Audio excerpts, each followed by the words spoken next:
Match জিতলেই নতুন ইতিহাস গড়বে বাংলাদেশ। সুযোগ রয়েছে বিশ্ব চ্যাম্পিয়নদের বাংলা ওয়াশ করার। আর এই ম্যাচে কিনা একাদশে পরিবর্তন আনতে চলেছে টাইগাররা, এমনকি পরিবর্তন আসতে পারে নেতৃত্বেও। সেই সাথে সুযোগ পেতে পারে তারকা এক অলরাউন্ডার অস্ট্রেলিয়া বিপক্ষে মিরপুরের সিরিজের শেষ ম্যাচে। তবে কেমন একাদশ নিয়ে মাঠে নামতে চলেছে বাংলাদেশ, সেটা নিয়ে বিস্তারিত এই রিপোর্টে। একটি মাত্র জয়ের অপেক্ষা।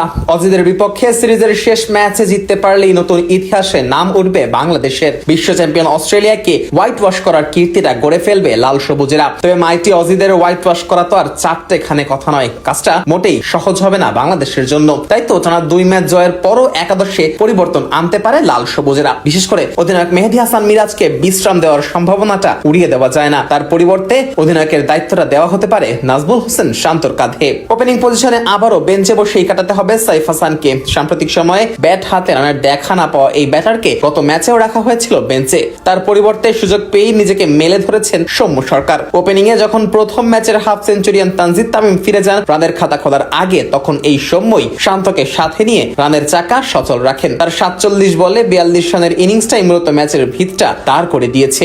এদিকে সৌম্যর সাথে ওপেনিং পজিশনে দেখা যাবে তানজিদ তামিমকে। প্রথম ম্যাচে ঝড়ো 50 হাঁকানো এই ব্যাটার দ্বিতীয় ম্যাচে যদিও ফিরে যান শূন্য রানেই। তবে তামিমের ওপরই ভরসা রাখছে টিম ম্যানেজমেন্ট। ওয়ান ডাউন পজিশনে খেলবেন নাজমুল হোসেন শান্ত। প্রথম ম্যাচে 67 ও দ্বিতীয় ম্যাচে 41 রান করা শান্তই সিরিজের সর্বোচ্চ রান সংগ্রাহক। ব্যাট হাতে তাই দলের সবচেয়ে গুরুত্বপূর্ণ ব্যাটিং পজিশনটাই বরাদ্দ রাখা শান্তর জন্য। 4 নম্বর পজিশনে খেলবেন লিটন দাস। মিডল অর্ডারে এই লিটনই টাইগার ব্যাটিং ইউনিটের স্তম্ভ।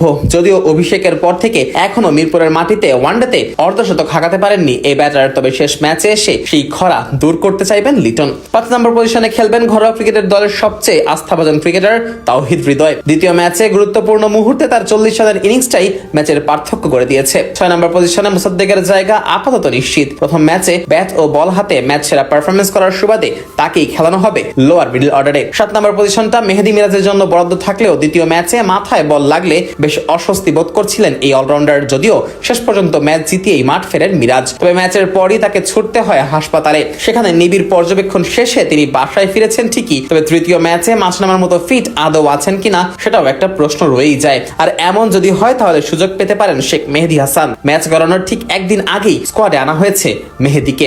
হয়তো তাকেই একাদশে খেলাতে পারে বাংলাদেশ। স্পিনে মেহেদীর সঙ্গে সঙ্গী হবেন তানভীর ইসলাম। সবশেষ ম্যাচে জশ ইংলিশ ও ক্যামেরুন গ্রিনের মতো ব্যাটারকে বিদায় করে জয়ে গুরুত্বপূর্ণ অবদানই রেখেছিলেন এই বাহাতি স্পিনার। এছাড়া পেস বোলারের তালিকায় থাকবেন নাহিদ রানা, তাসকিন আহমেদ ও মোস্তাফিজুর রহমান। তবে টি-20 সিরিজের কথা মাথায় রেখে যে কোনো এক পেসারকে বিশ্রাম দেওয়া হতেই পারে। সেক্ষেত্রে সুযোগ পেতে পারেন বাহাতি পেসার শরীফুল ইসলাম।